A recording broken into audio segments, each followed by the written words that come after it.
Everyone, welcome back to the channel. ಎಲ್ಲರೂ ಹೇಗಿದ್ದೀರಾ? Hope ಎಲ್ಲರೂ ಆರಾಮಾಗಿದ್ದೀರಾ ಅಂತ ಅಂದ್ಕೊಳ್ತೀನಿ. ನಾನು ಕೂಡ ತುಂಬಾ ಚೆನ್ನಾಗಿದ್ದೀನಿ. ಫ್ರೆಂಡ್ಸ್, ಇವತ್ತಿಂದು ಎಲ್ಲ ಹೆಣ್ಮಕ್ಳಿಗೂ ತುಂಬಾ ಮುಖ್ಯವಾದ ಟಾಪಿಕ್ ಅದೇನಂತ ಅಂದರೆ ಮನಿ ಸೇವಿಂಗ್ ಟಿಪ್ಸ್. ನಾನು ಯಾವೆಲ್ಲ ಒಂದು ಟಿಪ್ಸ್ನ ಯೂಸ್ ಮಾಡಿ ಹಣನ ಸೇವ್ ಮಾಡ್ತೀನಿ ನನ್ನ ಲೈಫಲ್ಲಿ ಅನ್ನೋದನ್ನು ನಿಮ್ಮ ಜೊತೆ ಶೇರ್ ಮಾಡ್ತೀನಿ. ಇದರಿಂದ ನಿಮಗೂ ಕೂಡ ಹೆಲ್ಪ್ ಆಗ್ಬೋದು. ತುಂಬ ಜನಕ್ಕೆ ಗೊತ್ತಿರಲ್ಲ ಕೆಲವೊಂದು ಟಿಪ್ಸು. ಸೊ ನಾನು ಕೂಡ ಇದೇ ರೀತಿ ಯೂಟ್ಯೂಬರ್ಸು ಹೇಳಿರೋ ಟಿಪ್ಸ್ನ ಯೂಸ್ ಮಾಡ್ಕೊಂಡು ತುಂಬಾ ಚೇಂಜ್ ಆಗಿದ್ದೀನಿ. ಅಂದರೆ ನನ್ನ ಒಂದು ಟಿಪ್ಸ್ ಜೊತೆ ಅವ್ರದ್ದು ಕೂಡ ಆ್ಯಡ್ ಮಾಡಿಕೊಂಡು ನಾನು ಕೂಡ ಮನಿನ ಇನ್ನಷ್ಟು ಸೇವಿಂಗ್ ಮಾಡ್ತಾ ಇದ್ದೀನಿ ಅಂತಲೇ ಹೇಳ್ಬೋದು.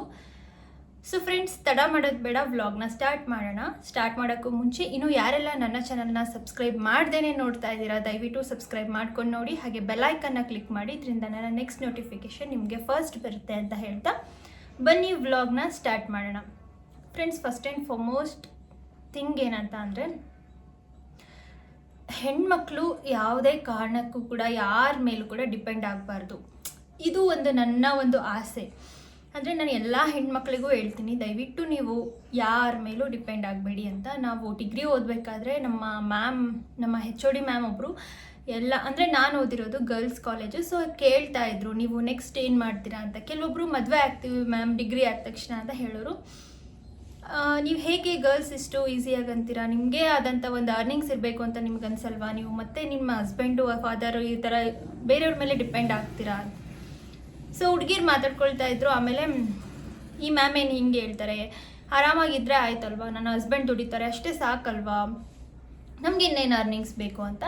ಸೊ ಬಟ್ ಆ ಮ್ಯಾಮ್ ಹೇಳಿದ ಮಾತು ಇಷ್ಟರ ಮಟ್ಟಿಗೆ ನನಗೆ ಟ್ರೂ ಅನ್ನಿಸ್ತು. ಅಂದರೆ ಯಾಕಂದರೆ ನನಗೂ ಕೂಡ ಫಸ್ಟಿಂದನೂ ಅಷ್ಟೇ ನನಗೆ ಯಾರ ಮೇಲೂ ಡಿಪೆಂಡ್ ಆಗೋಕ್ಕೆ ಇಷ್ಟ ಆಗಲ್ಲ. ಆ್ಯಂಡ್ ನಾನು ಹಾಸ್ಟೆಲಲ್ಲಿ ಇದ್ರೂ ಸಹ ನಾನು ಒಂದು ಸ್ವಲ್ಪ ಅಮೌಂಟ್ನ ನಾನೇ ಬೇರೆಯವರಿಗೆ ಸಾಲ ರೀತಿ ಕೊಡ್ತಾ ಇದ್ದೆ ಹೊರತು ಯಾರ ಹತ್ರನೂ ಕೂಡ ನಾನು ಇದುವರೆಗೂ ಸಾಲ ಅಂತೂ ಮಾಡ್ತಾ ಇರಲಿಲ್ಲ. ಆ ಒಂದು ಮನೋಭಾವನೆ ನಾನು ಬೆಳೆಸ್ಕೊಂಡು ಬಂದಿದ್ದೆ. ಯಾರ ಹತ್ರನಾದರೂ ಏನಾದರೂ ಅಮೌಂಟ್ ಇಸ್ಕೊಂಡ್ರೆ ನನಗೆ ಅದು ಕೊಡೋವರೆಗೂ ಕೂಡ ಒಂದು ಸಮಾಧಾನನೇ ಇರೋಲ್ಲ. ಆ ರೀತಿ ಒಂದು ಮನೋಭಾವನೆ, ಅಷ್ಟು ನನಗೆ ಒಂದು ಸ್ವಾಭಿಮಾನ ಅನ್ನೋದು ಬಂದುಬಿಟ್ಟಿತ್ತು. ಸೊ ಮದುವೆ ಆದಮೇಲೆ ಆಗಲಿ ಹಸ್ಬೆಂಡ್ ಹತ್ರ ಪ್ರತಿಯೊಂದಕ್ಕೂ, ಇವಾಗ ನೋಡಿ ಒಂದು ಐಬ್ರೋಸ್ ಮಾಡಿಸ್ಬೇಕಂದ್ರೂ 50 ರೂಪೀಸು 100 ರೂಪೀಸ್ ಚಾರ್ಜ್ ಆಗುತ್ತೆ. ನಮ್ಮ ಒಂದು ಪರ್ಸ್ನಲ್ ಕಾಸ್ಮೆಟಿಕ್ಸ್ ಆಗಿರಬಹುದು, ಒಂದು ಕಾಜಲ್ ತೊಗೋಬೇಕು, ಒಂದು ಸ್ಟಿಕ್ಕರ್ ತೊಗೋಬೇಕು, ಒಂದು ಕ್ರೀಮ್ ತೊಗೋಬೇಕು, ಒಂದು ಪೌಡರ್ ತೊಗೋಬೇಕು ಅಂದ್ರೂ ಎಲ್ಲದಕ್ಕೂ ಕೂಡ ಹಸ್ಬೆಂಡು ಇಲ್ಲ ಫಾದರ್ ಮೇಲ್ಗಡೆ ಹುಡುಗಿರು ಡಿಪೆಂಡ್ ಆಗ್ತಾ ಇರ್ತಾರೆ. ಎಲ್ಲದಕ್ಕೂ ಕೇಳ್ತಾ ಇರ್ತಾರೆ ಅಮೌಂಟು. ಅದು ತಪ್ಪು ಅಂತ ನಾನು ಹೇಳಲ್ಲ. ಬಟ್ ನಿಮ್ಮ ಒಂದು ಅರ್ನಿಂಗ್ಸ್ ನಿಮಗಿದ್ರೆ, ನೀವೇ ಒಂದು ಅಮೌಂಟ್ನ ಸೇವ್ ಮಾಡಿಕೊಂಡ್ರೆ, ನೀವು ಬೇರೆ ಹತ್ರ, ಅಂದರೆ ಕೆಲವೊಬ್ರು ಕೇಳಿದ ತಕ್ಷಣ ಕೊಟ್ಬಿಡ್ತಾರೆ, ಇನ್ನು ಕೆಲವೊಬ್ರು ತುಂಬಾ ಕಾಡಿಸ್ತಾರೆ, ಕೊಡೋದೇ ಇಲ್ಲ, ನಾಳೆ ಕೊಡ್ತೀನಿ, ನಾಡ್ದಾಗ ಕೊಡ್ತೀನಿ, ಹಾಗೆ ಹೀಗೆ ಅಂತ. ಸೊ ಬೇಡ ಅಲ್ವಾ? ಆ ರೀತಿ ಎಲ್ಲ ಕೆಲವೊಬ್ರಿಗೆ ತುಂಬ ಗಿಲ್ಟ್ ಫೀಲ್ ಆಗ್ತಾ ಇರುತ್ತೆ, ಈ ರೀತಿ ಇದು ಮಾಡ್ತಾರಲ್ಲಪ್ಪ ಅಂತ. ಇನ್ನು ಮಂತ್ಲಿ ನಮಗೆ ಸ್ಯಾನಿಟರಿ ಪ್ಯಾಡ್ಸೇ ಎಷ್ಟೊಂದು ಎಕ್ಸ್ಪೆನ್ಸಿವ್ ಆಗುತ್ತೆ. ಎಲ್ಲದಕ್ಕೂ ಅಮೌಂಟ್ನ ಡಿಪೆಂಡ್ ಆಗೋದಕ್ಕೆ ಆಗಲ್ಲ. ಸೊ ನಾನು ಯಾವ ರೀತಿ ಎಲ್ಲ ಸೇವ್ ಮಾಡ್ತೀನಿ ಅಮೌಂಟ್ನ ಅಂತ. ಸೊ ನನಗೂ ಅವಾಗೆಲ್ಲ ಇದೇ ರೀತಿ ಗಿಲ್ಟ್ ಫೀಲ್ ಆಗ್ತಾ ಇತ್ತು. ಸೊ ಅದಕ್ಕೋಸ್ಕರ ನಾನು ಯೂಟ್ಯೂಬ್ ಚಾನಲ್ನ ಸ್ಟಾರ್ಟ್ ಮಾಡಿದ್ದು. ನಂದು ಆದಂಥ ಒಂದು ಸಣ್ಣ ಅಮೌಂಟ್ ಅರ್ನಿಂಗ್ಸ್ ಆದರೂ ಇರಬೇಕು ಅಂತೇಳಿ ನಾನು ಯೂಟ್ಯೂಬ್ನ ಸ್ಟಾರ್ಟ್ ಮಾಡಿದ್ದು. So god grace earning start ಆಗೋ ರೀತಿ ಆಯಿತು. ಆ್ಯಂಡ್ ಇನ್ನೊಂದೇನು ಹೇಳ್ತೀನಿ ಅಂತ ಅಂದರೆ, ಹಬ್ಬಕ್ಕೂ ಬಟ್ಟೆಗಳನ್ನ ತಗೊಳ್ಳೋದು ಬೇಡ ಅಂತ ನನಗನ್ಸುತ್ತೆ. ನಾನು ಆಲ್ಮೋಸ್ಟ್ ಹಬ್ಬಗಳಿಗೆಲ್ಲ ಬಟ್ಟೆ ತೊಗೊಳಕ್ಕೆ ಹೋಗಲ್ಲ. ನಾನು ಏನು ಮಾಡ್ತೀನಿ ಅಂತ ಅಂದರೆ, ನಾನು ಆಫ್ಲೈನ್ ಶಾಪಿಂಗ್ನ ಜಾಸ್ತಿ ಮಾಡೋಕ್ಕೆ ಹೋಗಲ್ಲ, ಆನ್ಲೈನ್ ಶಾಪಿಂಗೇ ನಾನು ಮಾಡೋದು. ನೀವು ನೋಡಿರ್ಬೋದು, ನಾನು ಶಾಪಿಂಗ್ ಮಾಡೋದು ಪ್ರತಿಯೊಂದೂ ಸಹ ಆ್ಯಜಿಯೋದಲ್ಲಿ ನಾನು ಸೇಲ್ ಬಿಡ್ತಾರೆ. Actually Ajio big bold sale, all star sale ಈ ರೀತಿ ಬಿಟ್ಟಾಗ ನಾವೇನು ಒಂದು ವಿಶ್ ಲಿಸ್ಟಿಗೆ ಡ್ರೆಸ್ಸಸ್ ಎಲ್ಲ ಹಾಕ್ಕೊಂಡು ಇಟ್ಕೊಂಡಿರ್ತೀವಲ್ಲ, ಅದ್ರ ಮೇಲ್ಗಡೆ 150-200 ರೂಪೀಸ್ವರೆಗೂ ಕೂಡ ಡಿಸ್ಕೌಂಟ್ ಸಿಗುತ್ತೆ. ನಾವು ಹಬ್ಬದ ಟೈಮಲ್ಲಿ ಅಥವಾ ಬೇಕು ಅನಿಸಿದಾಗ ನಾವು ತೊಗೊಂಡ್ಬಿಟ್ರೆ ಅದೇ ಒಂದು 200-300 ರೂಪೀಸ್ ಒಂದು ಡ್ರೆಸ್ ಮೇಲ್ಗಡೆ ಚಾರ್ಜ್ ಆಗುತ್ತೆ. ಸೊ ನಾನೇನು ಮಾಡ್ತೀನಿ, ಆಫರ್ ಟೈಮಲ್ಲಿ ತೊಗೊಳ್ತೀನಿ. ಆವಾಗ ಅದೇ ಒಂದು 200-300 ರೂಪಾಯಿ ಉಳಿದ್ರೂ ಸಹ ಅದು ಒಂದು ಎಷ್ಟೋ ಮಟ್ಟಿಗೆ ಸೇವಿಂಗ್ಸ್ ಅಂತಲೇ ಹೇಳ್ಬೋದು. ಹಾಗಾಗಿ ನಾನು ಆಫರ್ ಟೈಮಲ್ಲಿ ತೊಗೊಂಡು ಇಟ್ಕೊಳ್ತೀನಿ. ಅದನ್ನೇ ಹಬ್ಬ ಫಂಕ್ಷನ್ಸ್, ಹಬ್ಬ ಏನಾದರೂ ಸ್ಪೆಷಲ್ ಡೇಸ್ ಬಂದಾಗ ಹಾಕ್ಕೊಳ್ತೀನಿ. ಸೊ ಈ ರೀತಿ ನಾನು ಬಟ್ಟೆ ವಿಚಾರದಲ್ಲಿ ಈ ರೀತಿ ನಾನು ಸೇವ್ ಮಾಡೋದು ತುಂಬ ಜನಕ್ಕೆ ಗೊತ್ತಿದೆ ಇದು. ಆ್ಯಕ್ಚುಲಿ ನನ್ನ ಫ್ರೆಂಡ್ಸು ಆ್ಯಂಡ್ ನನ್ನ ಫ್ಯಾಮಿಲಿ ಮೆಂಬರ್ಸು, ನನ್ನ ಫ್ರೆಂಡ್ ಸುತ್ತಮುತ್ತ ಇರೋರಿಗೆ ತುಂಬ ಜನಕ್ಕೆ ಗೊತ್ತಿದೆ. ಆ್ಯಂಡ್ ಸೇಲ್ ಬಿಟ್ಟಾಗ ನಾನು ಅವರಿಗೂ ಕೂಡ ಹೇಳ್ತೀನಿ. ಆ್ಯಂಡ್ ನಾನು ಯೂಟ್ಯೂಬಲ್ಲಿ ವಿಡಿಯೋ ಕೂಡ ಮಾಡಿ ಹಾಕ್ತೀನಿ, ನಾನು ಯಾವೆಲ್ಲ ಬಟ್ಟೆಗಳನ್ನ ಪರ್ಚೇಸ್ ಮಾಡ್ತೀನಿ, ಹೇಗೆ ಸೇವ್ ಆಯಿತು, ಎಷ್ಟು ಬಿತ್ತು ಅಂತ. ನಾನು ಯಾವತ್ತೂ ಕೂಡ ಬಟ್ಟೆ ತೊಗೊಳ್ಳುವಾಗ 1000 ರೂಪೀಸ್ ಮೇಲ್ಗಡೆ ಏನಾದರೂ ಅದು ಹೋಯ್ತು ಅಂತ ಅಂದರೆ ತುಂಬ ದೊಡ್ಡ ಅಮೌಂಟು ಅನ್ನೋ ರೀತಿ ಯೋಚನೆ ಮಾಡ್ತೀನಿ. ನಾನು ಮುಂಚೆ ಎಲ್ಲ ಹೇಗೆ ಮಾಡ್ತಾಯಿದ್ದೆ ಅಂದರೆ ಡಿಗ್ರಿಯಲ್ಲಿ ಮದುವೆಗಿಂತ ಮುಂಚೆ ಎಲ್ಲ ವರಮಹಾಲಕ್ಷ್ಮಿ ಹಬ್ಬ ಇದಕ್ಕೆಲ್ಲ ಎಕ್ಸ್ಪೆನ್ಸಿವ್ ಸ್ಯಾರೀಸ್ನೇ ತೊಗೊಳ್ತಾ ಇದ್ದೆ. ಕಮ್ಮಿ ರೇಟಿಂದ ತೊಗೊಂಡ್ರೆ ಚೆನ್ನಾಗಿರಲ್ಲ, ಕ್ವಾಲಿಟಿ ಚೆನ್ನಾಗಿರಲ್ಲ ಅಂದ್ಕೊಳ್ತಾ 10,000, 8,000, 11,000 ಈ ರೀತಿ ತುಂಬ ಎಕ್ಸ್ಪೆನ್ಸಿವ್ ಆಗಿರುವಂಥ ಸ್ಯಾರೀಸ್ನ ತೊಗೊಂಡು ಮತ್ತೆ ಅದಕ್ಕೆ ಕಾಸ್ಟ್ಲಿ ಸ್ಯಾರಿ ಅಂದ್ಬಿಟ್ಟು ಬ್ಲೌಸಿಗೆ ಒಂದು 3-4 ಸಾವಿರ ಖರ್ಚು ಮಾಡಿ ಬೀರಲ್ಲಿಟ್ಟು ಪೂಜೆ ಮಾಡ್ತಾ ಇದ್ದೆ. ಆಮೇಲೆ ನನಗೆ ಜ್ಞಾನೋದಯ ಆಯಿತು. ನಾನು ಇದು ತುಂಬಾ ಹಣ ಲಾಸ್ ಮಾಡ್ತಾ ಇದ್ದೀನಿ, ಸ್ಯಾರೀಸಿಗೆಲ್ಲ ಇಷ್ಟೊಂದು ಇನ್ವೆಸ್ಟ್ ಮಾಡ್ತಾ ಇದ್ದೀನಿ. ನಾನು ಯಾವ ಫಂಕ್ಷನ್ ಬಂದ್ರೂ ಕೂಡ ನಾನು ಸ್ಯಾರಿ ಉಡೋದು ತುಂಬಾ ಕಡಿಮೆ. ಸೊ ನಾನು ಉಟ್ಕೊಳ್ಳಲ್ಲ ಮಾಡಲ್ಲ, ಯಾಕೆ ಇಷ್ಟೊಂದು ಹಣ ವೇಸ್ಟ್ ಮಾಡ್ತಾ ಇದ್ದೀನಿ ಅಂತ ಅನಿಸಿ ಆವಾಗಿಂದ ಏನು ಮಾಡಿದೆ, ವರಮಹಾಲಕ್ಷ್ಮಿ ಹಬ್ಬ ಪ್ರತಿ ವರ್ಷ ಬಂದಾಗಲೂ ಕೂಡ ಏನಾದರೂ ಒಂದು ಗೋಲ್ಡು ಇಲ್ಲ ಸಿಲ್ವರ್ನ ತೊಗೊಳ್ತಾ ಬಂದ್ವಿ. ಅದು ಏನಾಗುತ್ತೆ ಅಂದರೆ ಮುಂದೆ ರೀಸೇಲ್ ವ್ಯಾಲ್ಯೂ ಇರುತ್ತೆ. ಅದೇ ನೀವು ಸೀರೆಗಳಿಗೆ 10-15 ಸಾವಿರ ಗಟ್ಟಲೆ ಖರ್ಚು ಮಾಡಿದರೆ ಏನಾಗುತ್ತೆ, ಏನು ಬರುತ್ತೆ ಅಲ್ವಾ. ಸೊ ಅದು ಯಾವಾಗ ಅಂದರೆ ಒನ್ ಟೈಮ್ ನಮ್ಮ ಪಪ್ಪ ಸ್ಯಾರಿ ತೊಗೊಳ್ಳಿ ಅಂತ 20,000 ರೂಪೀಸ್ ಕೊಟ್ಟಿದ್ರು. ನಮ್ಮ ಮಮ್ಮಿ ತೊಗೊಳ್ಳೋಣ ಅಂತ ಬಂದಾಗ ನಾವು ಬೆಳ್ಳಿದು 1/2 kg ದೀಪಗಳನ್ನ ನೋಡಿ ನನ್ನ ಹತ್ರ ಒಂದು 15,000 ಕಲೆಕ್ಟ್ ಮಾಡಿದ್ದೆ, ಅದನ್ನು ಸೇರಿ ತೊಗೊಂಡಿದ್ವಿ. ಅವಾಗಿಂದನೂ ಪ್ರತಿ ವರ್ಷವೂ ಸ್ಯಾರಿ ಏನಿಲ್ಲ ಅಂದರೂ 2,000 ರೂಪಾಯಿ ಒಳಗಡೆ ಅಷ್ಟೇ ಸ್ಯಾರೀಸ್ನ ತೊಗೊಂಡು ಅಮ್ಮಮ್ಮ ಅಂದರೆ 2,000 ಮುಟ್ಟೋದಕ್ಕೆ ಹೆಚ್ಚಾಗೋಯ್ತು. ಆ ಟೈಮಲ್ಲಿ ಆಷಾಢ ಸೇಲ್ ಬಿಟ್ಟಿರ್ತಾರೆ, BSC ಎಕ್ಸ್ಕ್ಲೂಸಿವ್, BSC ಒಟ್ಟ BS ಚನ್ನಬಸಪ್ಪ, ಶಾಂತಲಾ ಇಲ್ಲೆಲ್ಲ ದಾವಣಗೆರೆಯಲ್ಲಿ 10+10 ಡಿಸ್ಕೌಂಟ್ ಬಿಟ್ಟಿರ್ತಾರೆ. ಆ ಟೈಮಲ್ಲಿ ನಾನು ವರಮಹಾಲಕ್ಷ್ಮಿ ಹಬ್ಬಕ್ಕೆ ಅಂತ ಸ್ಯಾರಿನ ತೊಗೊಳ್ತೀನಿ. ಏನಿಲ್ಲ ಅಂದರೂ 1,200, 1,000, 1,500 ಈ ರೇಂಜಿಗೆ, 2,000 ಅಂದರೆ ಅದೇ ಹೆವಿ ತೊಗೊಳ್ತೀನಿ ಉಡ್ಸೋದಕ್ಕೆ ಅಮ್ಮಂಗೆ. ಆ್ಯಂಡ್ ಇನ್ನು ತೋಟದ ದೇವರು ಅಂತ ನಾವು ಮಾಡ್ತೀವಿ ಶ್ರಾವಣದಲ್ಲಿ, ಅದಕ್ಕೆ ಹೆಣ್ಮಕ್ಳಿಗೆ ಸ್ಯಾರಿ ಕೊಡಬೇಕು. ಸೊ ನನಗೆ ಕೊಡ್ತಾರೆ, ಬಟ್ ನಾನು ನನ್ನ ಹೆಸರಿಗೆ ಅಷ್ಟೇ, ನಾನು ಉಟ್ಕೊಳ್ಳೋದಿಲ್ಲ, ನಮ್ಮ ಅಮ್ಮಗೆ ಕೊಟ್ಬಿಡ್ತೀನಿ. ಅದಕ್ಕೆ ಏನಿಲ್ಲ ಅಂದರೂ ಒಂದು 500 ರೂಪಾಯಿ 400 ರೂಪಾಯಿ ತೋಟದಲ್ಲಿ ಅಡಿಕೆ ಮರಕ್ಕೆ ಉಡಿಸ್ತೀವಲ್ಲ ಅದು ಅಷ್ಟೇ, ಸಿಂಪಲ್ ಆಗಿರೋದು ಒಂದು ಜಾರ್ಜೆಟ್ ಸೀರೆ ಈ ರೀತಿ ತೊಗೊಳ್ತೀವಿ ಅಷ್ಟೇ. ಅದು ಬಿಟ್ಟರೆ ದಸರಾ ಹಬ್ಬ ಹಿರಿಯರಿಗೆ ಇಡೋದಕ್ಕೆ ಒಂದು ಸ್ಯಾರಿ ತೊಗೊಳ್ತೀವಿ. ಏನಿಲ್ಲ ಅಂದರೂ ವರ್ಷದಲ್ಲಿ 3-4 ಸ್ಯಾರಿ ನನಗೆ ನನ್ನ ತವ್ರ ಮನೆಯಿಂದ ಕೊಡ್ತಾರೆ. ಸೊ ನಾನು ಸ್ಯಾರಿ ತೊಗೊಳಕ್ಕೆ ಹೋಗಲ್ಲ. ಡ್ರೆಸ್ಸು ಇನ್ನು ಆನ್ಲೈನಲ್ಲೇ ನಾನು ಶಾಪಿಂಗ್ ಮಾಡೋದು. ಯಾವಾಗಲೂ ನಾನು ಆನ್ಲೈನಲ್ಲೇ, ಆಫ್ಲೈನಲ್ಲಿ ಶಾಪಿಂಗ್ ಮಾಡಲ್ಲ.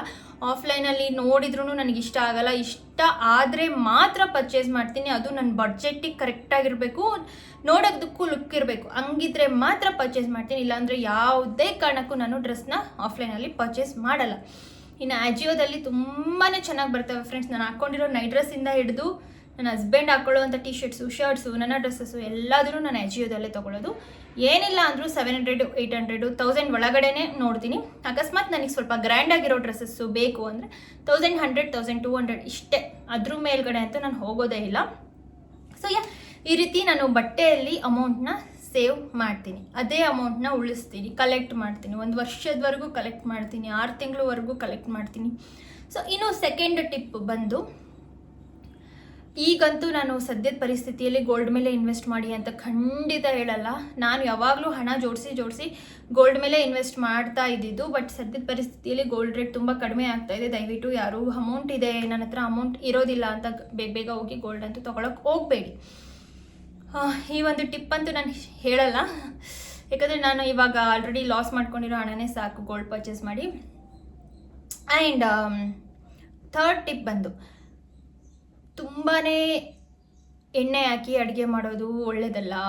ಆ್ಯಂಡ್ ತುಂಬ ನೋಡ್ತಾ ಇರ್ತೀನಿ ನಾನು, ಎಣ್ಣೆ ಹಂಗೆ ಸುರಿತಾ ಇರ್ತಾರೆ, ಅದು ಹೆಲ್ತಿಗೂ ಒಳ್ಳೆಯದಲ್ಲ, ಎಕನಾಮಿಕಲಿ ಕೂಡ ಒಳ್ಳೆಯದಲ್ಲ. ದಯವಿಟ್ಟು ಎಣ್ಣೆನ ಆದಷ್ಟು ಅಡುಗೆಯಲ್ಲಿ ಕಡಿಮೆ ಮಾಡೋದ್ರಿಂದ ಅಮೌಂಟ್ನ ಸೇವ್ ಮಾಡ್ಬೋದು. ಆ್ಯಂಡ್ ಒಂದು ಸೀಸನಲ್ಲಿ ಒಂದೊಂದು ವೆಜಿಟೇಬಲ್ಸ್ ಬರುತ್ತೆ, ಅದು ಆ ಸೀಸನಲ್ಲಿ ಸೋವಿ ಇರುತ್ತೆ ರೇಟು. ಅದನ್ನು ಬಿಟ್ಟು ನನಗೆ ಪನ್ನೀರೇ ಬೇಕು, ಬ್ರಾಕೊಲಿನೇ ಬೇಕು, ಕಾಸ್ಟ್ಲಿ ತರಕಾರಿಗಳನ್ನ ತಿನ್ನೋದಕ್ಕಿಂತ ಅದ್ರ ಬದಲಿ ಕಾಳುಗಳು, ಪ್ರೋಟೀನು ಬೇಕು ಅಂದರೆ ನೀವು ಕಾಳುಗಳನ್ನ ಯೂಸ್ ಮಾಡ್ಬೋದು. ಅದ್ರ ಬದಲಿ ಮನೆಯಲ್ಲೇ ಹಾಲು ಇರುತ್ತಲ್ಲ, ಅದರಿಂದ ನೀವು ಹೋಮ್ ಮೇಡ್ ಪನ್ನೀರ್ಸ್ನ ಮಾಡ್ಬೋದು. ನಾನು ವೀಡಿಯೋಸಲ್ಲಿ ಹಾಕಿದ್ದೀನಿ ಯಾವ ರೀತಿ ಮಾಡೋದಂತ, ಬೇಕಿದ್ರೆ ನೋಡ್ಬೋದು.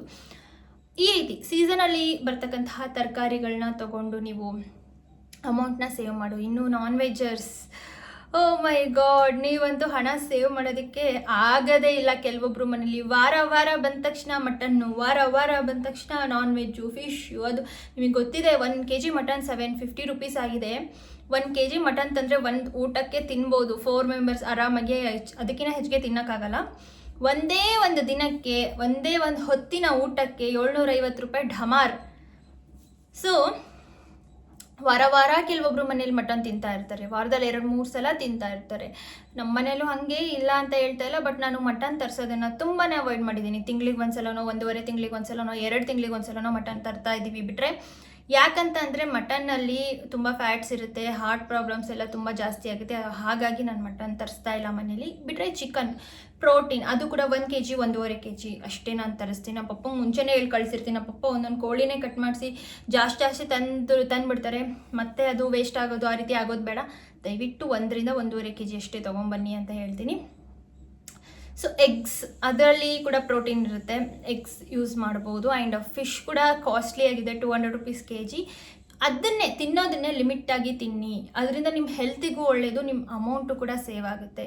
ಸೊ ಮಿಡಲ್ ಕ್ಲಾಸ್ ಫ್ಯಾಮಿಲಿ ಅವರಿಗೆ ಹೇಳ್ತಾ ಇದ್ದೀನಿ, ನಾವು ಅಷ್ಟು ತಿಂದರೂ ನಾವು ಅಷ್ಟು ಉಳಿಸ್ತೀವಿ ಅಂತ ತುಂಬ ಜನ ಅಂತಿರ್ತಾರೆ. ಬಟ್ ನಾನು ನನ್ನ ಒಂದು ಅಭಿಪ್ರಾಯನ ಹೇಳ್ತಾ ಇದ್ದೀನಿ ಅಷ್ಟೇ, ಅದರ್ವೈಸ್ ಇನ್ನೇನು ಇಲ್ಲ.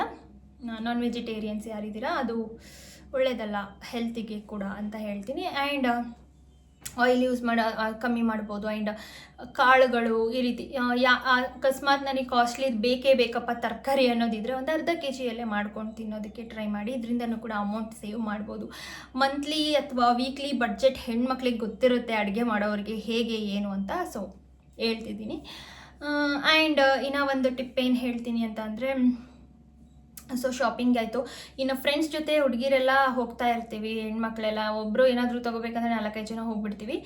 ಆ ಟೈಮಲ್ಲಿ ನಿಮಗೆ ಬೇಡ ಅಂದ್ರೂ ಕೂಡ ಅಲ್ಲಿರೋದೇನೋ ಒಂದು ಇಷ್ಟ ಆಯಿತು ಅಂತ ನೀವು ಪರ್ಚೇಸ್ ಮಾಡ್ತೀರಾ. ಸುಮ್ಮನೆ ಮನೆಗೆ ತಂದು ಮನೆಗೆ ಸ್ಟೇಷ್ನರಿ ಸಾಮಾನುಗಳೆಲ್ಲ ಹಾಕಿ ತುಂಬಿಸ್ಬಿಟ್ಟಿರ್ತೀರ. ದಯವಿಟ್ಟು ಆ ರೀತಿ ಮಾಡಿಬಿಡಿ. ನಿಮಗೆ ಇಷ್ಟ ಆಯಿತು, ನಿಜವಾಗ್ಲೂ ಕಡಿಮೆ ರೇಟಿಗಿತ್ತು, ವರ್ತಿತ್ತು ಅಂದರೆ ಮಾತ್ರ ಪರ್ಚೇಸ್ ಮಾಡಿ. ಅವ್ರ ಜೊತೆ ಹೋಗಿದ್ದೀವಿ, ಅವ್ರು ಅಷ್ಟು ಕಾಸ್ಟ್ಲಿ ತೊಗೊಂಡ್ರು, ನಾನು ಇನ್ನೂ ಅಷ್ಟು ಕಾಸ್ಟ್ಲಿ ತೊಗೋಬೇಕು ಅಂತ ಮಾಡಿದರೆ ನಿಜವಾಗ್ಲೂ ಅಮೌಂಟ್ ಸೇವ್ ಮಾಡೋಕ್ಕೆ ಆಗಲ್ಲ. ಇನ್ನು ಸಿಟಿಯಲ್ಲಿರೋರು ಯಾವುದಕ್ಕೆ ಹಣ ಕಳ್ಕೊಳ್ತಾರೆ ಜಾಸ್ತಿ ಅಂತ ಅಂದರೆ, ಝೊಮ್ಯಾಟೊ, ಸ್ವಿಗ್ಗಿ. ನಿಜವಾಗ್ಲೂ ಏನಾದರೂ ತಿನ್ನಬೇಕು ಅನ್ಸಿದ ತಕ್ಷಣ ಆರ್ಡರ್ ಮಾಡ್ಕೊಂಡು ತಿನ್ಬಿಡೋದು. ಇದರಿಂದ ಹಣನೂ ಉಳಿಯಲ್ಲ, ನಿಮ್ಮ ಹೆಲ್ತು ಕೂಡ ಹಾಳಾಗುತ್ತೆ. ಕ್ಯಾಲರೀಸ್ ಎಲ್ಲ ಡಿಫಿಷಿಯನ್ಸಿ, ಅಲ್ಲಿ ವರ್ಕೌಟ್ಸ್ ಎಲ್ಲ ಯಾರೆಲ್ಲ ಡಯಟ್ ಮಾಡ್ತಾ ಇರ್ತೀರಾ, ಹಣನೂ ಸೇವ್ ಆಗಲ್ಲ. ಆ ಹೋಟೆಲಲ್ಲಿ ಏನೇನು ಹಾಕಿ ಹೆಂಗೆ ಮಾಡಿರ್ತಾರೋ, ಎಣ್ಣೆ ಅಂತೂ ಜಾಸ್ತಿ ಎಲ್ಲ ಯೂಸ್ ಮಾಡಿ ಟೇಸ್ಟ್ ಬರಲಿ ಅಂತ ಟೇಸ್ಟಿಂಗ್ ಪೌಡರು ಅದು ಇದು ಹಾಕಿ ನೀವು ಅದೇ ಟೇಸ್ಟಿಗೆ ಅಡಿಕ್ಟ್ ಆಗಿಬಿಟ್ಟಿರ್ತೀರ. ನೋಡಿ, ಒಂದು ಹೋಟೆಲಲ್ಲಿ ನಾವೆಲ್ಲಾದರೂ ತಿಂದಿರ್ತೀವಿ ಅಂದರೆ ಆ ಹೋಟೆಲ್ ಟೇಸ್ಟ್ ಇನ್ನೊಂದು ಹೋಟೆಲಲ್ಲಿ ಬರಲ್ಲ. ನಾವು ಮನೇಲಿ ಮಾಡಿದ್ರು ಆ ಟೇಸ್ಟ್ ಬರಲ್ಲ ಅಂತೇಳಿ ಅದಕ್ಕೆ ಅಡಿಕ್ಟ್ ಆಗೋ ರೀತಿ ಮಾಡಿಬಿಟ್ಟಿರ್ತಾರೆ. ಅದೇನೇನು ಯೂಸ್ ಮಾಡ್ತಾರೋ ಏನೋ ಗೊತ್ತಿಲ್ಲ. ದಯವಿಟ್ಟು ಈ ರೀತಿ ಮಾಡಬೇಡಿ. ಸಿಟಿಯಲ್ಲಿರೋರಿಗೆ ಈ ಒಂದು ಟಿಪ್ ಹೇಳ್ತಾ ಇದ್ದೀನಿ. ಸೊ ಇನ್ನು ಮೋಸ್ಟ್ ಇಂಪಾರ್ಟೆಂಟ್ ಟಿಪ್ ಅಂದರೆ ಏನಪ್ಪ ಅಂತ ಅಂದರೆ, ನಿಮಗೆ ನಿಮ್ಮ ಹಸ್ಬೆಂಡು ಇಷ್ಟು ಅಂತ ಖರ್ಚಿಗೆ ಕೊಟ್ಟಿರ್ತಾರೆ, ಅದರಲ್ಲಿ ಹಣನ ಸೇವ್ ಮಾಡಿಕೊಂಡು ಇಟ್ಕೊಳ್ಳೋದನ್ನು ಕಲೀರಿ. ಅದು ಬಿಟ್ಟು ಕೆಲವೊಬ್ರು ಇರ್ತಾರೆ ಹಣ ಸೇವೆ ಮಾಡಲ್ಲ. ಅಂದರೆ ಹೊರಗಡೆ ಹಸ್ಬೆಂಡ್ ಜೊತೆ ಶಾಪಿಂಗಿಗೆ ಹೋದ್ವಿ ಅಂದರೆ ಚೆನ್ನಾಗಿಲ್ಲ ಅಂದರೂ ಪರವಾಗಿಲ್ಲ ತೊಗೊಳ್ತಾರೆ. ದಯವಿಟ್ಟು ಆ ರೀತಿ ಮಾಡಬೇಡಿ. ನಾವು ಶಾಪಿಂಗಿಗೆ ಅಂತಲೇ ಹೋದ್ರೂ ಕೂಡ ನನಗೆ ಇಷ್ಟ ಆದರೆ ಮಾತ್ರ ತೊಗೊಳ್ತೀನಿ, ಇಲ್ಲಾಂದರೆ ಯಾವುದೇ ಕಾರಣಕ್ಕೂ ತೊಗೊಳ್ಳಲ್ಲ. ಇನ್ನು ನನ್ನ ಹಸ್ಬೆಂಡ್ ಅಷ್ಟೊಂದೆಲ್ಲ ಬಟ್ಟೆ ಎಲ್ಲ ನೋಡಿ ಬಿಟ್ಟು ಬಂದರೆ ಅವ್ರ ಅಂಗಡಿಯವ್ರಿಗೆ ಬೇಜಾರಾಗಲ್ಲ ಅಂತ ಅವ್ರು ಪರ್ಚೇಸ್ ಮಾಡ್ತಾರೆ ಹೊರತು, ಬೇಜಾರಾದರೆ ನಾವೇನು ಮಾಡೋಕ್ಕಾಗುತ್ತೆ, ನಮ್ಮ ದುಡ್ಡು ಹಾಳಾಗಿ ಹೋಗೋದು ಅಲ್ಲಿ. ನನಗೆ ಇಷ್ಟ ಆಗಿಲ್ಲ, ನನಗೆ ಬೇಡ ಅಂತ ಹೇಳ್ತೀನಿ ಹೊರತು ನಾನು ಪರ್ಚೇಸ್ ಮಾಡಲ್ಲ.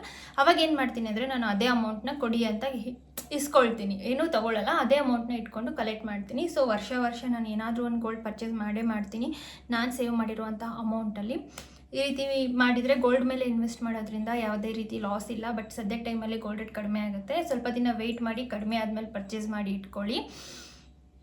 ಗೋಲ್ಡ್ ಮೇಲೆ ಇನ್ವೆಸ್ಟ್ ಮಾಡೋದ್ರಿಂದ ಮುಂದೆ ನಮಗೆ ಬೆನಿಫಿಟ್ ಇದೆ. ಯಾಕಂದರೆ ಮುಂದೆ ಒಂದು ಲೈಫಲ್ಲಿ ಬ್ಯುಸಿಯಾಗಿ ತೊಗೊಳಕ್ಕಾಗುತ್ತೋ ಇಲ್ಲೋ ಗೊತ್ತಿಲ್ಲ, ಆದಷ್ಟು ನೀವು ಫ್ರೀ ಇದ್ದಾಗ ತಗೊಂಡು ಇಟ್ಕೊಳ್ಳೋದು ತುಂಬಾ ಒಳ್ಳೆಯದು.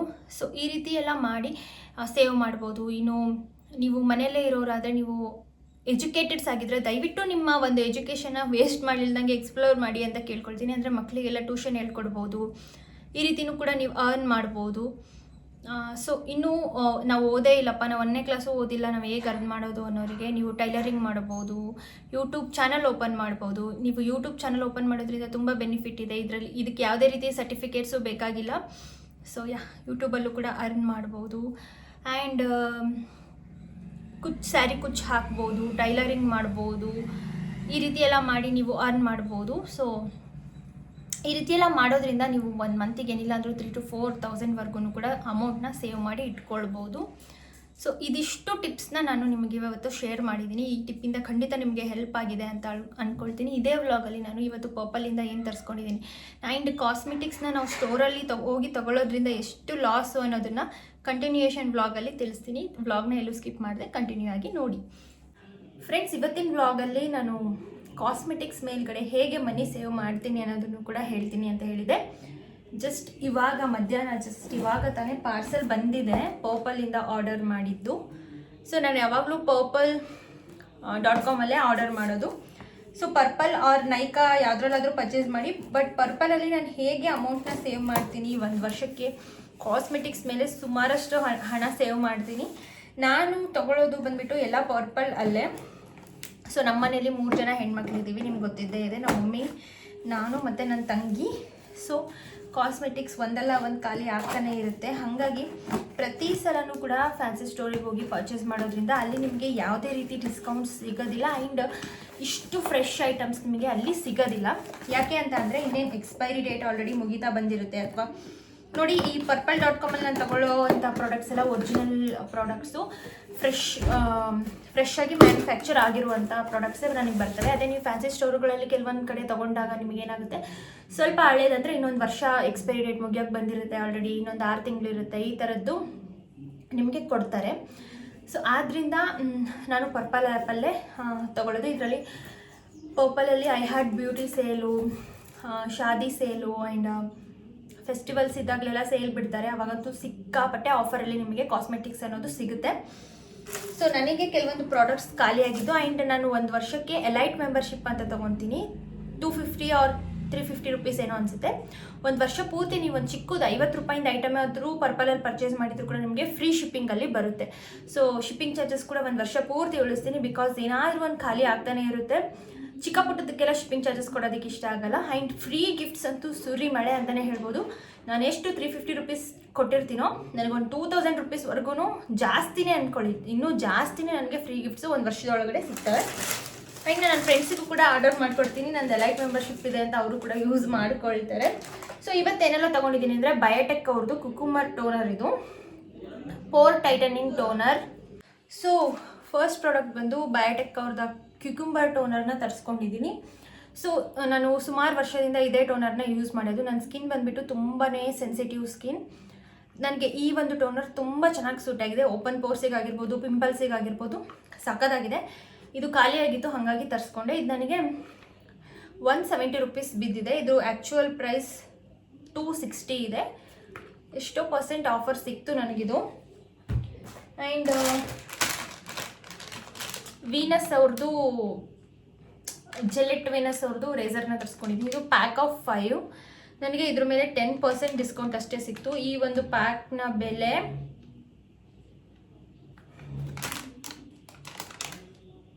ಓ ಮೈ ಗಾಡ್, ಪ್ರೈಸ್ 399, 400 ರೂಪೀಸ್ ಇದೆ. ಈ ಒಂದು ಇದು ನನಗೆ 340 ರೂಪೀಸ್ ಏನೋ ಬಿತ್ತು. ಆ್ಯಕ್ಚುಲಿ ಆಫರಲ್ಲಿ 340 ರೂಪೀಸ್ ಏನೋ ಬಿದ್ದಿದೆ ಇದು. ಸೊ ಪ್ಯಾಕ್ ಆಫ್ 5ಅಲ್ಲೂ ಕೂಡ ಒಂದು ತುಂಬ ಚೆನ್ನಾಗಿರೋದು ಬಂದಿದೆ ಇದು. ಸೊ ಓಪನ್ ಮಾಡಿಬಿಡ್ತೀನಿ ನಿಮ್ಗೆ ತೋರ್ಸೋಕ್ಕೋಸ್ಕರ.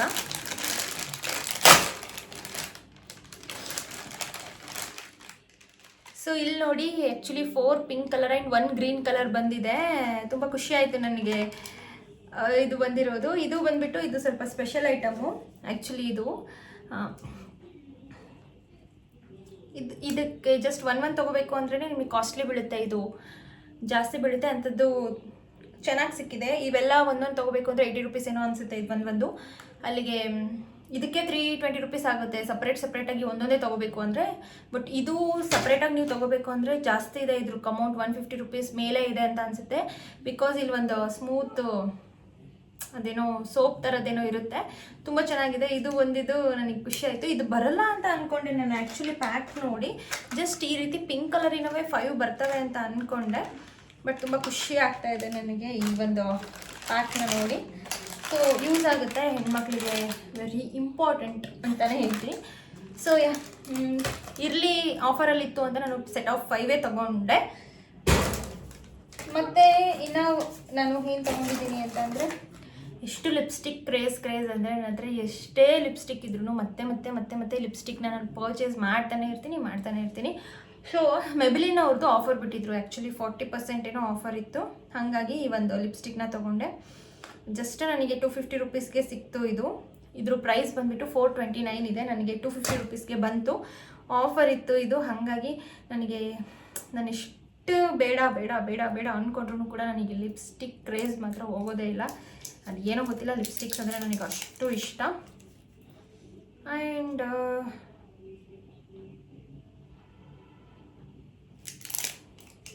ಇದು ಎಕ್ಸ್ಪೈರಿ ಕೂಡ ಟಿಲ್ 3 ಇಯರ್ಸ್ ಇದೆ.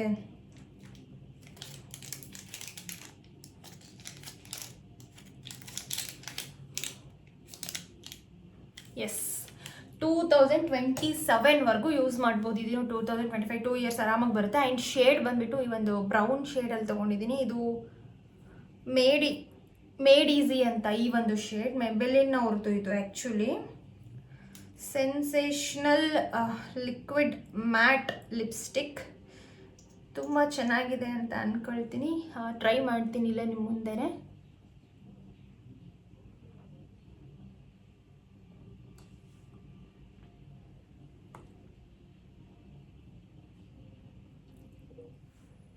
ವಾವ್, ಇದೇ ಶೇಡಲ್ಲೇ ನಾನು ಹುಡುಕ್ತಾ ಇದ್ದೆ.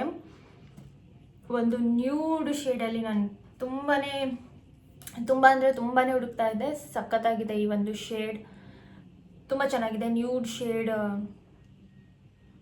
ನಂಗೆ ತುಂಬ ಇಷ್ಟ ಆಯಿತು.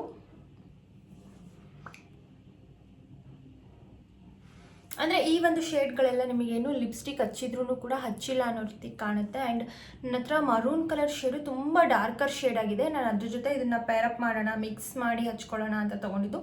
ಸೊ ಪರ್ಫೆಕ್ಟಾಗಿ ಬಂದಿದೆ, ತುಂಬ ಚೆನ್ನಾಗಿದೆ, ತುಂಬ ಇಷ್ಟ ಆಯಿತು. ಆ್ಯಂಡ್ ಇನ್ನೂ ಒಂದು ಏನಂತ ಅಂದರೆ, ಇದು ಇನ್ಸೈಟ್ಸ್ ಅವ್ರದ್ದು ಲಿಪ್ ಲೈನರ್ ತರಿಸ್ಕೊಂಡಿದ್ದೆ. ಆ್ಯಕ್ಚುಲಿ ನನ್ನ ಹತ್ರ ಒಂದು ಲಿಪ್ ಲೈನರ್ ಇಲ್ಲ, ಹಾಗಾಗಿ ತರಿಸ್ಕೊಂಡೆ ನಾನು. ವಾವ್, ಸಖತ್ತಾಗಿದೆ. ಇದು ಕೂಡ ಅಷ್ಟೇ, ನಾನು ಬ್ರೌನ್ ಕಲರಲ್ಲಿ ಇತ್ತೀಚೆಗೆ ಹಾಕೋ ಇದೇ ಕಲರ್ ಶೇಡ್ ನನಗೆ ಇಷ್ಟ ಆಗ್ತಾ ಇದೆ.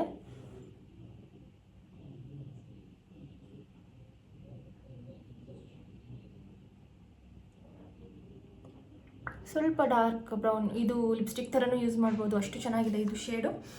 ತುಂಬ ಚೆನ್ನಾಗಿದೆ, ನನಗಿಷ್ಟ ಆಯಿತು. ನನ್ನ ತಂಗಿ ಬಂದರೆ ಇದನ್ನೆಲ್ಲ ಎತ್ಕೊಂಡು ಹೋಗ್ತಾಳೆ, ಮತ್ತೆ ನಾನು ದುಡ್ಡು ಕೊಟ್ಟು ತೊಗೋಬೇಕು, ಯಾವಾಗಲೂ ಹಾಗೆ ಆಗೋದು. ಬಟ್ ಇನ್ಸೈಟ್ಸ್ ಅವರು ಇದು ಜಸ್ಟ್ ನನಗೆ 70 ರುಪೀಸಿಗೆ ಬಿದ್ದಿದೆ ಆಫರಲ್ಲಿ. ಸೊ ಇದಿಷ್ಟು ಪ್ರಾಡಕ್ಟ್ಸ್ ತೊಗೊಂಡಿರೋದ್ರಿಂದ ನನಗೆ ಫ್ರೀ ಗಿಫ್ಟ್ ಏನು ಬಂದಿದೆ, ಎಲೈಟ್ ಮೆಂಬರ್ಶಿಪ್. ಇನ್ನೊಂದು 2 ದಿನ ಆಯಿತು ಎಕ್ಸ್ಪೈರಿ ಆಗೋದು, ಹಾಗಾಗಿ ನಾನು ಬೇಗ ಪರ್ಚೇಸ್ ಮಾಡಿದೆ. ಫ್ರೀ ಗಿಫ್ಟ್ ಬಂದು ನನಗೆ NYBE ಅವ್ರದ್ದು ಮೇಕಪ್ ರಿಮೂವಿಂಗ್ ವೈಪ್ಸ್ ಬಂದಿದೆ. ಬೆಸ್ಟ್ ಅಂತಲೇ ಹೇಳ್ತೀನಿ, ನನಗೆ ತುಂಬಾ ಬೇಕು ಮೇಕಪ್ ರಿಮೂವಿಂಗ್ ವೈಪ್ಸ್. ಹಾಗಾಗಿ ಇದು 100 ರುಪೀಸಿಂದು ನನಗೆ ಫ್ರೀ ಗಿಫ್ಟ್ ಸಿಕ್ಕಿರೋದು. ಮೇಕಪ್ ರಿಮೂವಿಂಗ್ ವೈಪ್ಸ್ ತುಂಬ ಚೆನ್ನಾಗಿದೆ, ಪ್ಯಾಕ್ ಆಫ್ 25 ಇರುತ್ತೆ, ತುಂಬ ದಿನವೇ ಬರುತ್ತೆ ನನಗೆ. ಸೊ ನೋಡಿ, ನಾನು ಈ ರೀತಿ ಕಾಸ್ಮೆಟಿಕ್ಸ್ ನನಗೆ ಏನೇ ಒಂದು ಬೇಕಿದ್ರೂ ಕೂಡ ನಾನು ಪೋಪಲಲ್ಲೇ ಆರ್ಡರ್ ಮಾಡ್ತೀನಿ. ಈ ರೀತಿ ನನಗೆ ಫ್ರೀ ಗಿಫ್ಟ್ಸ್ ಕೊಡ್ತಾರೆ. ಆ್ಯಂಡ್ ತುಂಬಾ ಒಳ್ಳೆ ಒರಿಜಿನಲ್ ಕ್ವಾಲಿಟಿ ಪ್ರಾಡಕ್ಟ್ಸ್ ಬರುತ್ತೆ. ಆಫರ್ ಇದ್ದಾಗ ಪರ್ಚೇಸ್ ಮಾಡಿದ್ರೆ ಪ್ರಾಡಕ್ಟ್ ಮೇಲೂ ಡಿಸ್ಕೌಂಟ್ ಸಿಗುತ್ತೆ. ಸೊ ಈ ರೀತಿ ಮಾಡೋದ್ರಿಂದನೂ ಕೂಡ ನಾನು ಅಮೌಂಟ್ನ ಸೇವ್ ಮಾಡ್ತೀನಿ. ಹೆಣ್ಮಕ್ಳಿಗೆ ಕಾಸ್ಮೆಟಿಕ್ಸ್ ಇದ್ದೇ ಇರ್ತವೆ, ಒಂದಲ್ಲ ಒಂದು ಬೇಕೇ ಬೇಕು. ಸೊ ನೀವು ಈ ರೀತಿ ಮಾಡೋದ್ರಿಂದನೂ ಕೂಡ ನೀವು ಅಮೌಂಟನ್ನು ತುಂಬಾ ಸೇವ್ ಮಾಡ್ಬೋದು. ಸೊ ಈ ಒಂದು ಟಿಪ್ನ ಯೂಸ್ ಮಾಡ್ಕೊಳ್ಳಿ, ನಿಮ್ಗೆ ಇಷ್ಟ ಆಗಿದೆ ಅಂತ ಅಂದ್ಕೊಳ್ತೀನಿ ಈ ಒಂದು ಟಿಪ್. ಸೊ ಇದೇ ರೀತಿ ನಾನು ಅಮೌಂಟ್ನ ಸೇವ್ ಮಾಡ್ತೀನಿ ಯಾವಾಗಲೂ ಅಷ್ಟೇ. ಈ ಒಂದು ಟಿಪ್ಸ್ ಎಲ್ಲ ನಿಮಗೆ ಹೆಲ್ಪ್ಫುಲ್ ಅಂತ ಅನಿಸಿದರೆ ದಯವಿಟ್ಟು ನನ್ನ ಚಾನಲ್ನ ಸಬ್ಸ್ಕ್ರೈಬ್ ಮಾಡ್ಕೊಳ್ಳೋದನ್ನು ಮರಿಬೇಡಿ. ಹಾಗೆ ಬೆಲ್ಲೈಕನ್ನ ಕ್ಲಿಕ್ ಮಾಡಿ, ನನ್ನ ನೆಕ್ಸ್ಟ್ ನೋಟಿಫಿಕೇಷನ್ ನಿಮಗೆ ಫಸ್ಟ್ ಬರುತ್ತೆ ಅಂತ ಹೇಳ್ತಾ ಇವತ್ತಿಗೆ ಈ ವ್ಲಾಗ್ನ ಇಲ್ಲಿಗೆ ಎಂಡ್ ಮಾಡ್ತಾ ಇದ್ದೀನಿ. ಮತ್ತೆ ಮುಂದಿನ ವ್ಲಾಗಲ್ಲಿ ಸಿಗ್ತೀನಿ. ಅಲ್ಲಿವರೆಗೂ ಟೇಕ್ ಕೇರ್, ಬಾಯ್.